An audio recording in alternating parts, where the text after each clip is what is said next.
안녕하십니까. 한 달에 한 번 국가보훈처의 주요 소식을 전해드리는 월간 국가보훈처입니다. 놓쳐서는 안 될 다양한 정책과 소식들 지금부터 알아보겠습니다.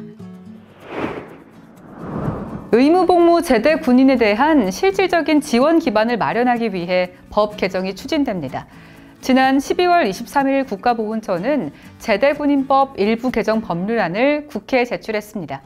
이번 법안은 5년 미만의 기간을 현역이나 보충역, 대체역으로 복무하고 전역한 사람을 의무복무 제대 군인으로 정의했고, 전역 후 3년이 지나지 않은 의무복무 제대 군인 중에서 경상이나 지원이 필요하다고 인정된 사람 등에 대해 취업과 창업을 지원할 수 있도록 하고 있습니다. 앞으로 보훈처는 제대 군인을 위한 마스터 플랜을 수립해 제대 군인을 예우하고 지원하는 정책을 적극 추진해 나갈 계획입니다. 상위 국가유공자를 위해 지원되는 보철용 차량에 친환경 차량이 추가됩니다. 보훈처는 올해부터 보철용 차량에 전기 및 수소차를 추가하고 구매 보조금과 충전비를 지원합니다.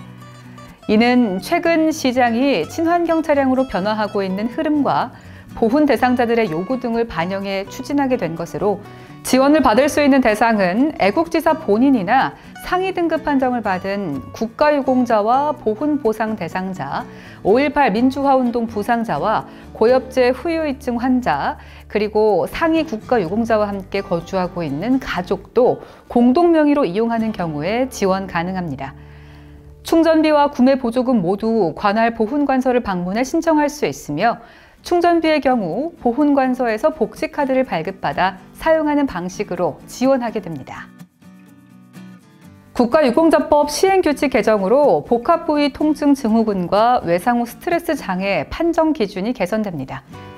보훈처는 복합부위 통증 증후군의 경우 기존 진단 기준에 수술을 합산하고, 외상 후 스트레스 장애 등 정신장애는 객관적 평가 도구를 활용하는 것을 내용으로 하는 국가유공자 등 예우 및 지원에 관한 법률 시행규칙 개정안을 지난 1월 5일부터 시행했습니다.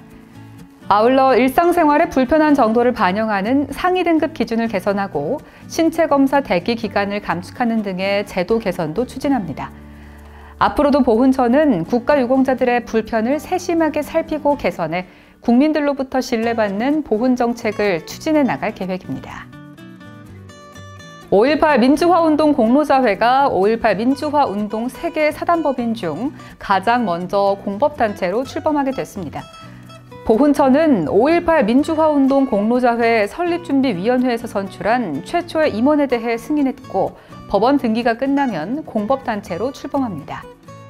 국가유공자 단체법 등에 의해 설립된 보훈단체는 총 14개로, 이 단체들은 정부 예산으로 운영비 등을 지원받고 보훈처의 승인을 거쳐 수익사업을 영위할 수 있습니다.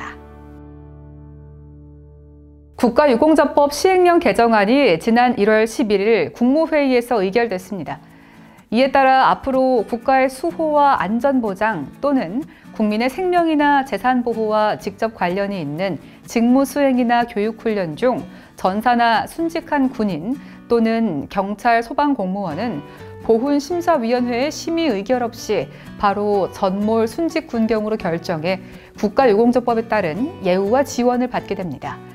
또 이번 개정 내용에는 직무 환경 변화를 반영해 국가유공자 요건 심의를 진행하는 내용도 포함되어 있습니다. 국가보훈처는 앞으로도 국가를 위한 헌신을 잊지 않고 보답하는 나라를 차질 없이 이행하기 위해서 노력해갈 계획입니다. 국가보훈처는 한국광복군이 미국 연방정부에 전달하기 위해 작성한 대미 군사연대 제안 공식 문건을 최초로 발굴해 공개했습니다. 해당 문건은 당시 한국광복군의 이범석 참모장이 작성한 보고서 형식의 문서로 한국 독립이 필요한 이유와 한국광복군의 임무, 한국광복군이 태평양 전쟁에서 담당할 수 있는 역할과 앞으로 미국과 협상이 필요한 사항 등을 자세히 서술하고 있습니다. 이 자료는 한국광복군의 대미 참전 외교를 보여주는 자체 공식 문서라는 점에서 큰 의의가 있습니다. 국가를 위해 희생한 전사 순직 군인 유가족 찾기가 본격적으로 시작됩니다. 국가보훈처와 국민권익위원회, 육군본부는 지난 1월 13일부터 각 기관의 누리집에 전사 순직 군인 2,048명의 명단을 공개했습니다. 이번에 공개한 명단은 6.25 전쟁부터 1986년까지의 사망자 중 육군 재심 이후 전사 순직이 결정됐지만 유가족에게 통보되지 못한 군인들의 명단으로 소속과 군번, 이름, 생년월일, 지역 등이 포함되어 있습니다. 이 명단은 국민 누구나 보훈처, 권익위, 육군본부 누리집과 국민신문고에서 배너를 누르면 확인할 수 있고 해당 군인이나 유가족을 알고 있는 경우 전화 상담이나 제보도 가능하니 국민 여러분의 관심과 제보를 부탁드립니다. 보훈심사 국민참여단의 청년과 여성 등 사회 각 분야 100명이 선정됐습니다. 보훈심사 국민참여단은 국가유공자 등록 절차 중 하나인 보훈심사위원회 심의 과정에 국민 직접 참여를 통해 공정성과 투명성을 높이기 위한 것으로 직업과 연령, 성별, 거주지 등을 고려해 최종 선정했습니다. 향후 국민참여단은 보훈심사위원회 본회의에 9명, 분과회의에는 7명으로 구성해 참여하게 되며 국민이 함께 국가유공자를 기억하고 나라를 사랑하는 마음을 모아 국민 통합에도 기여할 것으로 기대되고 있습니다. 지난 1월 20일 강원도청에서는 강원권 국립묘지 조성 사업의 성공적 추진을 위한 양해각서 체결식이 있었습니다. 그동안 강원도에 거주하는 6.25 및 월남 참전 용사 등은 국립묘지가 원거리에 위치해 많은 어려움이 있었습니다. 이에 보훈처는 강원도지사와의 면담을 통해 지역 국가유공자 수건 사업의 시행을 위해 적극적으로 노력해왔습니다.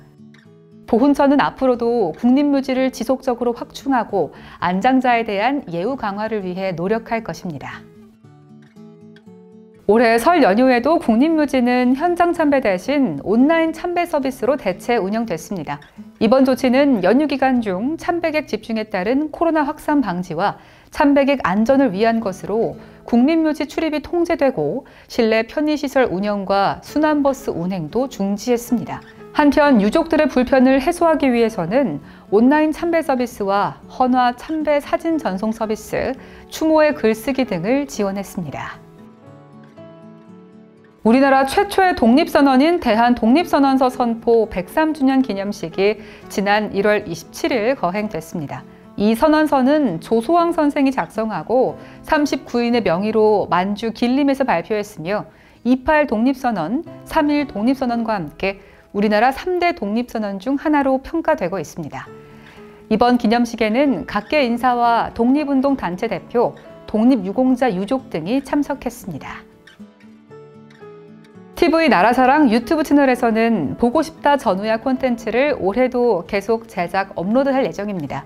보고 싶다 전우야는 참전 용사들의 전쟁 경험담과 함께 찾고 싶은 전우에 대한 사연을 영상을 통해 소개하는 콘텐츠이며 영상 제작에 참여를 원하거나 사연에 소개된 전우에 대해 알고 계신 경우에는 국가보훈처 대변인실 044-202-5092로 전화 주시거나 자막에 안내되는 이메일로 연락 주시기 바랍니다. 전우 찾기 프로젝트 보고 싶다 전우야에 보훈가족 여러분의 많은 관심과 참여 부탁드립니다. 국가보훈처의 다양한 소식을 한데 모아 전해드리는 월간 국가보훈처. 지금까지 2022년 2월호 함께 하셨는데요. 구독과 알림 설정으로 더 편리하게 시청하시기 바랍니다. 이번 달 준비한 소식은 여기까지입니다. 보훈가족 여러분, 새해 복 많이 받으십시오. 고맙습니다.